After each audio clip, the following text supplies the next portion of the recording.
Ateisme merupakan pandangan yang mempercayai bahwa Allah itu tidak ada. Ateisme bukanlah sesuatu yang baru. Mazmur 14 ayat 1 yang ditulis oleh Daud sekitar tahun 1000 sebelum Masehi sudah menyebut tentang ateisme. Orang bebal berkata dalam hatinya, tidak ada Allah. Statistik baru-baru ini menunjukkan meningkatnya angka orang-orang yang menjadi ateis, di mana angka orang-orang yang menyatakan diri sebagai penganut ateisme mencapai 10% dari orang-orang di dunia. Jadi mengapa makin banyak orang yang menjadi ateis? Apakah ateisme benar-benar adalah posisi yang logis sebagaimana yang diklaim oleh para penganutnya? Mengapa ateisme itu ada? Mengapa Allah tidak mengungkapkan dirinya kepada orang sehingga membuktikan bahwa dia ada? Kalau Allah menyatakan diri, pastilah semua orang akan percaya kepadanya. Jawabannya karena Allah bukan hanya mau meyakinkan manusia bahwa dia ada. Kehendak Allah itu supaya orang percaya kepadanya dengan iman. 2 Petrus 3 ayat 9. Dan menerima karunia keselamatan. Yohanes 3 ayat 16. Ya, Allah bisa saja memperlihatkan diri dan dengan tuntas membuktikan keberadaannya.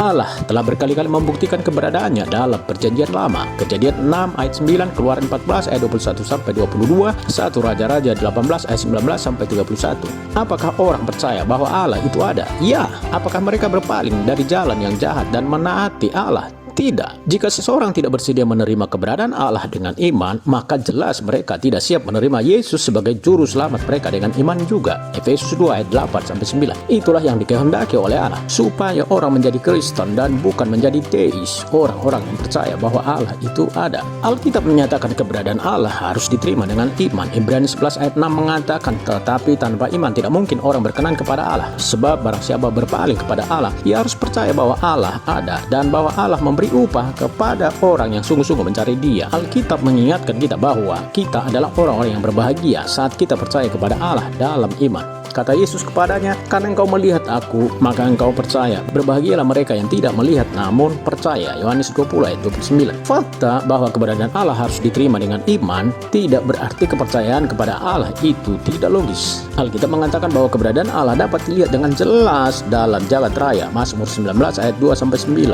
Dalam alam Roma 1 ayat 18-22. Dan dalam hati kita sendiri Pengkhotbah 3 ayat 11. Sesudah mengatakan semuanya itu, sekali lagi keberadaan Allah tidak dapat dibuktikan tetapi harus diterima dengan iman.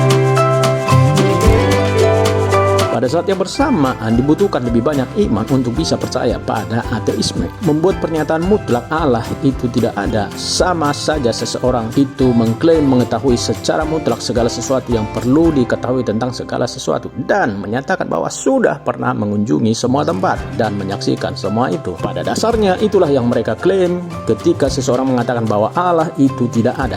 Kaum ateis tidak dapat membuktikan misalnya bahwa Allah tidak berdiam di tengah-tengah matahari atau di bawah alam Jupiter atau di nebula yang jauh. Hal ini tidak dapat dibuktikan sehingga tidak ada bukti bahwa Allah itu tidak ada. Ini tidak dapat dibuktikan sehingga tidak ada bukti bahwa Allah itu tidak ada. Untuk menjadi seorang ateis diperlukan iman sama besarnya menjadi orang teis. Jadi kita kembali ke garis awal. Ateisme tidak dapat dibuktikan dan keberadaan Allah harus diterima dengan iman. Saya percaya dengan penuh keyakinan bahwa Allah itu ada. Saya bersedia mengakui bahwa kepercayaan kepada keberadaan Allah ini berdasarkan iman. Pada saat bersama dengan tegas saya menolak ide bahwa kepercayaan kepada Allah itu tidak logis. Saya percaya keberadaan Allah dapat dilihat dengan jelas, dirasakan dan dibuktikan secara filosofis dan ilmiah jika diperlukan. Langit menceritakan kemuliaan Allah dan cakrawala memberitakan pekerjaan tangannya. Hari meneruskan berita itu kepada hari dan malam menyampaikan pengetahuan itu kepada malam. Tidak ada berita dan tidak ada kata. Suara mereka tidak terdengar tetapi gema mereka terpencar ke seluruh dunia dan perkataan mereka sampai ke ujung bumi. Ia memasang kemah di langit untuk matahari. Mazmur 19 ayat 2-5.